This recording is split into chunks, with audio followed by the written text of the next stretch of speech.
O socialismo. Parte 1. Estou em Buenos Aires a convite do Centro de Difusão de la Economia Livre. Que vem a ser economia livre? Que significa esse sistema de liberdade econômica? A resposta é simples. É a economia de mercado, é o sistema em que a cooperação dos indivíduos na divisão social do trabalho se realiza pelo mercado.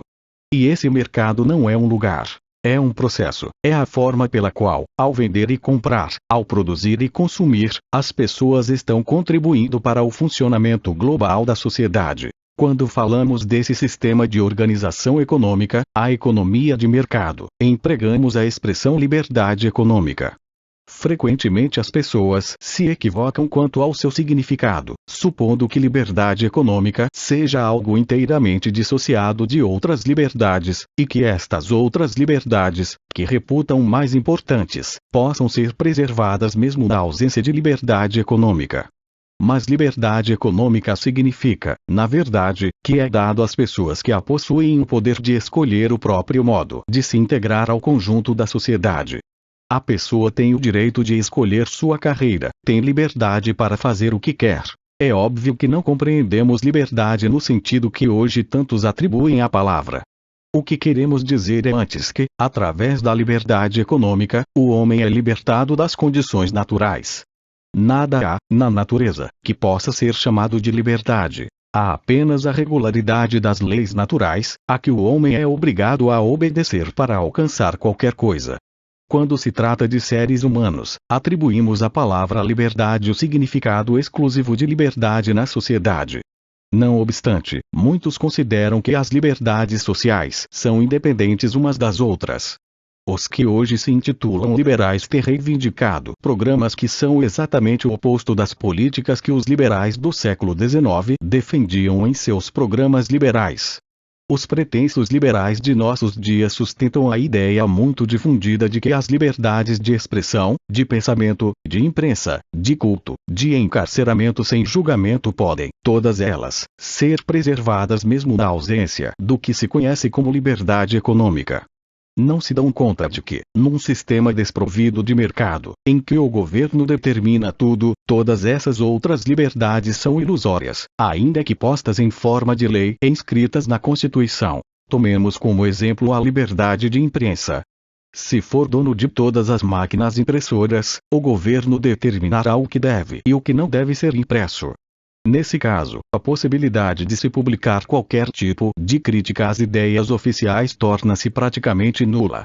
A liberdade de imprensa desaparece.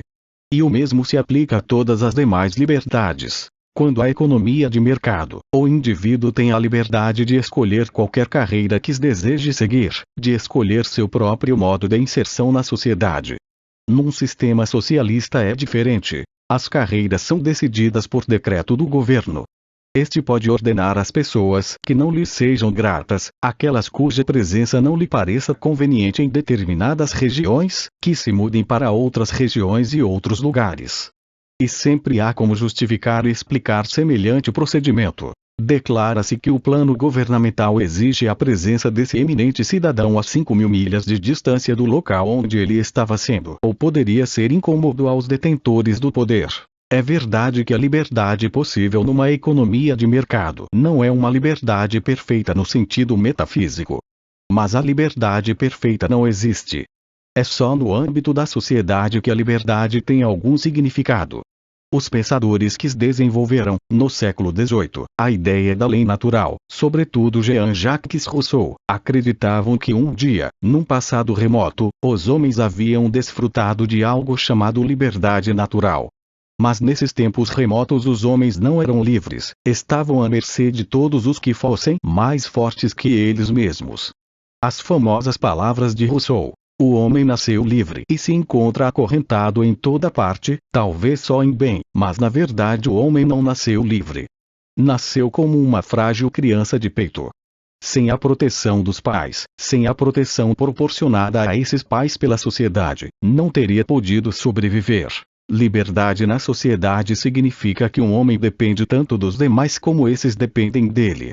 A sociedade, quando regida pela economia de mercado, pelas condições da economia livre, apresenta uma situação em que todos prestam serviços aos seus concidadãos e são, em contrapartida, por eles servidos.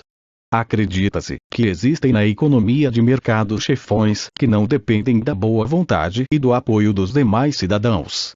Os capitães da indústria, os homens de negócios, os empresários seriam os verdadeiros chefões do sistema econômico. Mas isso é uma ilusão. Quem manda no sistema econômico são os consumidores. Se esses deixam de prestigiar um ramo de atividades, os empresários deste ramo são compelidos ou a abandonar sua eminente posição no sistema econômico, ou a ajustar suas ações aos desejos e às ordens dos consumidores. Uma das mais notórias divulgadoras do comunismo foi Beatrice Potter, nome de solteira de Lady Passfield, também muito conhecida por conta de seu marido Sidney Webb. Essa senhora, filha de um rico empresário, trabalhou quando jovem como secretária do pai. Em suas memórias, ela escreve: "Nos negócios de meu pai, todos tinham de obedecer às ordens dadas por ele, o chefe. Só a ele competia dar ordens, e a ele ninguém dava ordem alguma." Esta é uma visão muito acanhada. Seu pai recebia ordens dos consumidores, dos compradores. Lamentavelmente, ela não foi capaz de perceber essas ordens. Não foi capaz de perceber o que ocorre numa economia de mercado exclusivamente voltada que estava para as ordens expedidas dentro dos escritórios ou da fábrica do pai. Diante de todos os problemas econômicos, devemos ter em mente as palavras que o grande economista francês Frédéric Bastiat usou como título de um de seus brilhantes ensaios: "O que se vê e o que não se vê." Para compreender como funciona um sistema econômico, temos de levar em conta não só o que pode ser visto, mas também o que não pode ser diretamente percebido. Por exemplo, uma ordem dada por um chefe a um contínuo pode ser ouvida por aqueles que estejam na mesma sala.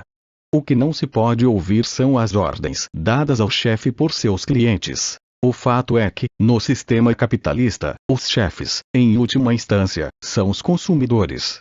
Não é o Estado, é o povo que é soberano. Prova disto é o fato de que lhe assiste o direito de ser tolo. Este é o privilégio do soberano. Assiste-lhe o direito de cometer erros. Ninguém o pode impedir de cometê-los, embora, obviamente, deva pagar por eles. Quando afirmamos que o consumidor é supremo ou soberano, não estamos afirmando que está livre de erros, que sempre sabe o que melhor lhe conviria. Muitas vezes os consumidores compram ou consomem artigos que não deviam comprar ou consumir. Mas a ideia de que uma forma capitalista de governo pode impedir, através de um controle sobre o que as pessoas consomem, que elas se prejudiquem, é falsa. A visão do governo como uma autoridade paternal, um guardião de todos, é própria dos adeptos do socialismo. Nos Estados Unidos, o governo empreendeu certa feita, há alguns anos, uma experiência que foi qualificada de nobre. Essa nobre experiência consistiu numa lei que declarava ilegal o consumo de bebidas tóxicas. Não há dúvida de que muita gente se prejudica ao beber conhaque e whisky em excesso. Algumas autoridades nos Estados Unidos são contrárias até mesmo ao fumo. Certamente há muitas pessoas que fumam demais, não obstante o fato de que não fumar seria melhor para elas. Isso suscita um problema que transcende em muito a discussão econômica. Ponha no verdadeiro significado da liberdade. Se admitirmos que é bom impedir que as pessoas se prejudiquem bebendo ou fumando em excesso, haverá quem pergunte: será que o corpo é tudo? Não seria a mente do homem muito mais importante? Não seria a mente do homem o verdadeiro dom, o verdadeiro predicado humano? Gostou do vídeo? Então deixe seu like, inscreva-se no canal e compartilhe com seus amigos.